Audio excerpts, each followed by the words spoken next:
Jeremy Huber here for AUEagles.com with head coach Jason Borrelli.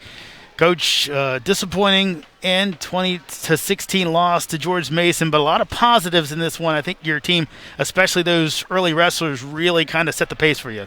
Yeah, I was happy with the young guys that came out and set the tone and scored bonus points. You know, we talked before the duel about who are going to be the first guys to get pins in duels and tech falls and majors. And, you know, two of our first three weights, we had guys wrestling in their first college match. Well, they're true freshmen wrestling their second college dual meet setting, and went out and didn't look like young kids. They went out right away and were aggressive and set the tone. So really pleased with Max and Jack made at 133. But then things got a little bit away, and we needed to reel it back in and just fell a little short.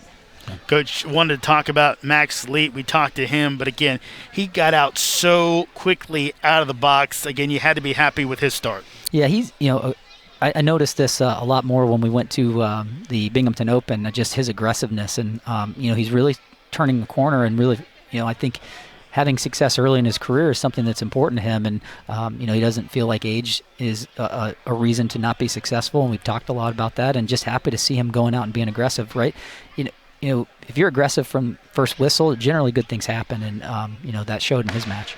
On the other end of the spectrum, Tim Fitzpatrick had to grind one out in the overtime period, but it was actually funny as Jason and I on the broadcast his opponent kind of looked up at the clock in the overtime. It felt like that Fitzpatrick was there to go as long as he needed to get the win. Yeah, that was big for him, right? A match at the Binghamton Open, he was in a similar situation where he had to score late in an overtime situation, and he couldn't figure it out. And so I think, the thought there as a coach is I was glad he was in that position and figured out how to get through it, because in order to accomplish something great, you're going to be in that situation a lot, especially at the postseason and the EIWAs and at the Nationals, and you've got to practice winning when you get into overtime or when you get in a particular setting where you got to be gutsy. And so I was happy to see him figure that out. That's going to help him down the road. Moving forward, what are you looking for from your team? Just continued improvement technically and tactically. I think we were slow starters in a couple matches, and it really cost us. I think Connor Bourne, if he goes back and re-wrestles that match, he's got to have a faster start. And also, not only that, finishing. He got in on a great double leg early and didn't finish, and ended up costing him 10 points because he got taken down and put on his back twice.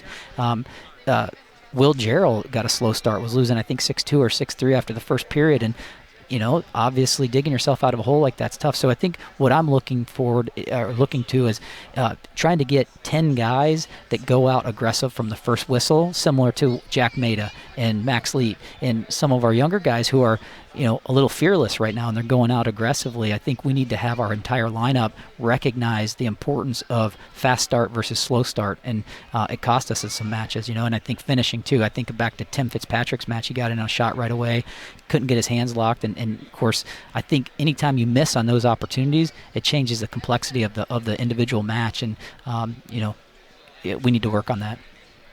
Thank you, Coach. Appreciate it. Yep. Thank you. That's Jason Borrelli. I'm Jeremy Huber for AUEagles.com.